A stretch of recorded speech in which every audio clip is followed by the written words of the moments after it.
क्या एक इंसान बारिश को कंट्रोल कर सकता है? और क्या इंडिया में बारिश कंट्रोल की जा रही है? और आखिर बिल गेट्स का नाम इस सब से क्यों जोड़ा जा रहा है?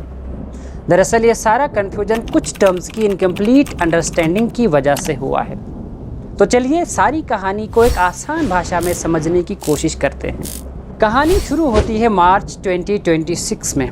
अचानक नॉर्दर्न इंडिया में तेज़ बारिश और तूफान देखने को मिलते हैं और इस सब के चलते सोशल मीडिया पर एक नाम ट्रेंड करता है, बिल गेट्स। आखिर बिल गेट्स का इस खराब मौसम से क्या कनेक्शन है?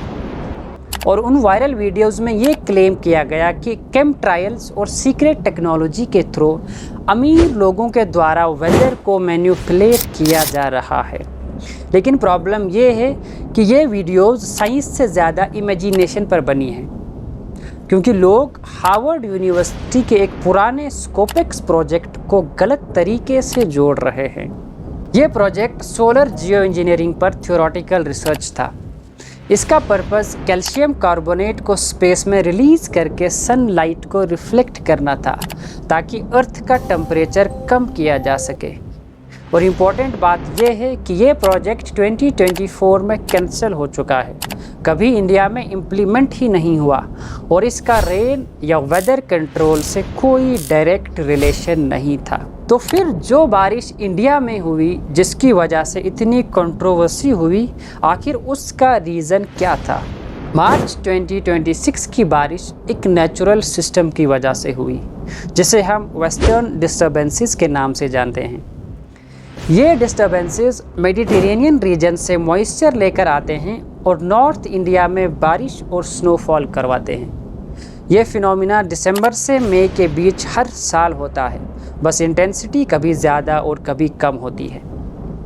अब बात करते हैं क्लाउड सीडिंग की, जिसको लोग गलत समझ रहे हैं। क्लाउड सीडिंग एक छोटी लोकलाइज्ड टेक्निक है, जिसमें सिल्वर आयोडाइड जैसे केमिकल्स का यूज़ करके पहले से मौजूद क्लाउड्स को स्टिमुलेट करके बारिश कराई जाती है। लेकिन ये सिर्फ हल्की बारिश करा सकता है। बड़े स्टॉर्म्स जो कि नॉर्दर्न इंडिया में आए, वो कभी क्रिएट नहीं कर सकता और इसके रिजल्ट्स भी कंसिस्टेंट नहीं होते।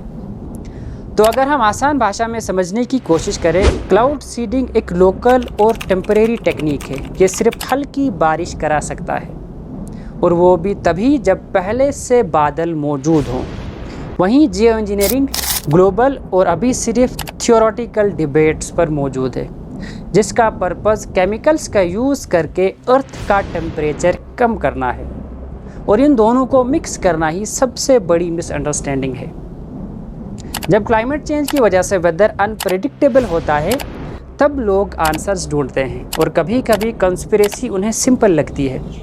लेकिन सच ये है, आज के टाइम पर कोई भी इंसान या ऑर्गेनाइजेशन इंडिया की बारिश कंट्रोल नहीं कर सकता।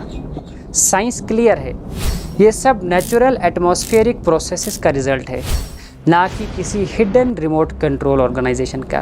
तो अगली बार जब आप ऐसे वायरल क्लेम्स देखें, तो खुद से थोड़ी सी रिसर्च ज़रूर करें और ऐसी ही इंफॉर्मेटिव वीडियोस के लिए चैनल को ज़रूर सब्सक्राइब करें।